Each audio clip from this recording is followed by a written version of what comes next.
I think it's important for a lot of the people that are going to be watching this course, possibly taking a MIAC training in the near future, to recognize why it is important for us to get out this work that it is that we're doing. So Tim, for you, why do you think it's important for people to take a MIAC course or to even approach yoga or ACT from this kind of perspective or lens? I have such an in-depth answer. Maybe I'll answer from the health professional perspective, and you could answer from the yoga teacher perspective. Okay. Although it might be a challenge to swap those roles, but, but let's not do that today. I'll put on my fake therapist hat and pretend. Totally. So I think the number one thing that's important for counseling professionals, mental health professionals, psychotherapists, psychologists, social workers, the list goes on and on. The most important thing to understand about MIACT is that what we're doing is we're building off of a evidence-based practice, acceptance and commitment therapy.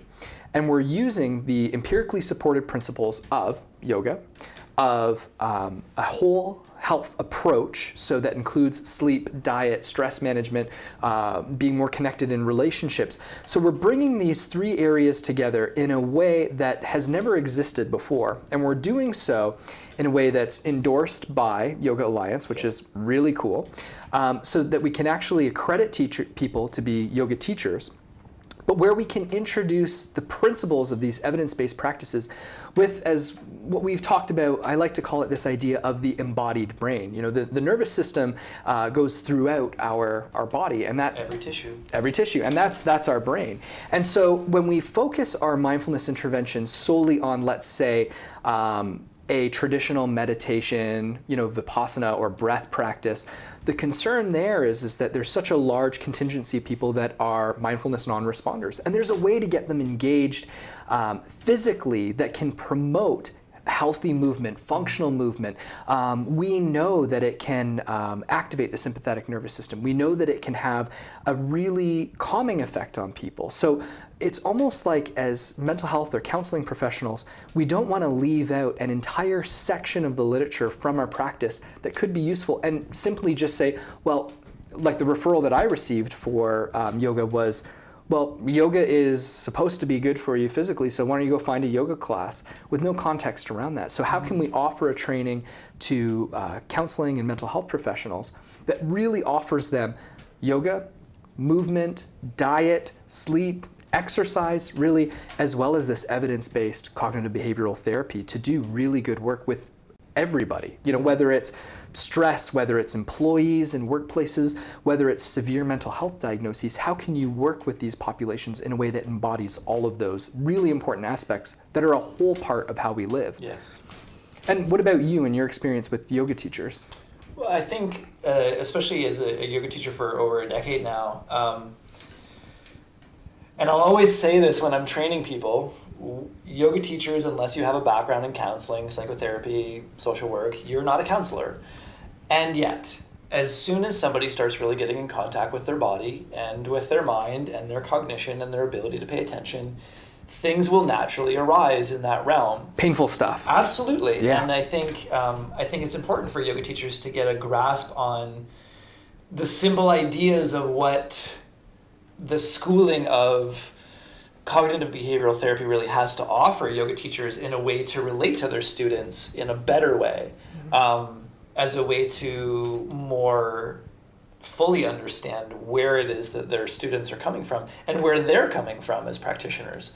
I will say that even though I wasn't aware that I was doing ACT in my own world, it was my interest in the world of psychology and behaviorism and cognition that really sort of opened a bunch of doors for me and gave me a new lens to sort of look at the way that I was practicing yoga, as opposed to just doing what my teacher was telling me. Sure. Right? Which is classically like, just practice and everything's going to turn out fine. Just keep practicing and everything's coming. And so I think it's really good for yoga teachers to, when students are going to come up and ask questions about these things, that at least you can have somebody to send them to, like a good psychotherapist or a social worker. But for the yoga teacher to even have a new lens to look at the yoga practice from and the yoga student from, I think becomes really, really helpful. Because again, we're not counselors, but we almost kind of get thrust into the role of one, where people will, after a yoga class, say like, I broke down in Shavasana. Like, what, is that okay? What do I do with that? Yeah. And at least teaching yoga teachers how to hold space for that, and not to offer advice, but to at least be there for them and understand where it is that they're coming from. Yeah. Right? And I think being able to offer empirically supported tools, do you think that that's something that yoga teachers are?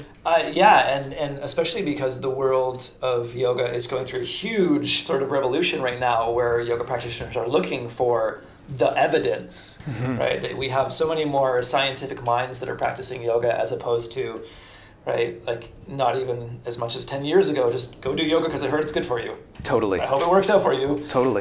That we want a little bit more evidence as to why this practice is working and what it's working on and how it can work for us. And for me, even as a yoga practitioner and not a psychologist, not a psychotherapist, although I'm really interested in that world, especially thanks to you with the stacks of books that you have recommended that I read, that the more evidence that we can give from a practice standpoint, the more efficacy yoga has, as opposed to just do a bunch of these things.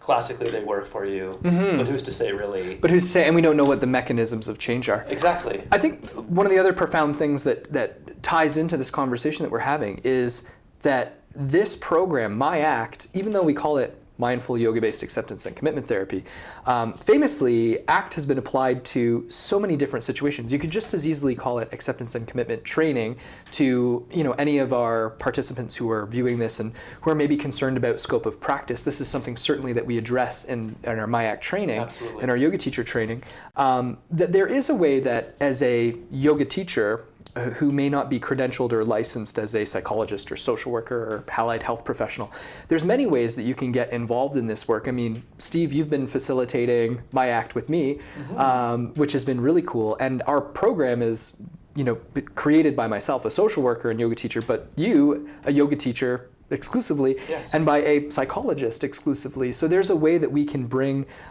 these worlds together that can be practiced respectfully within everybody's individual scope of practice, that doesn't need to get you into some sort of murky water around, am I crossing a boundary here, where we can train people on really good practices that are empirically supported with an evidence-based training that truly offers tools that are helpful to people and really takes out maybe some of the mystery and mysticism that has essentially been a challenge for yoga to get a strong footing as a therapeutic practice. And in the scientific world, I think, especially where the world of science and yoga, especially in the past, have always kind of done this. Yes. That I think one of the major goals of what it is that we're doing is I would really love to see the world of science and yoga come together in a more confluent nature.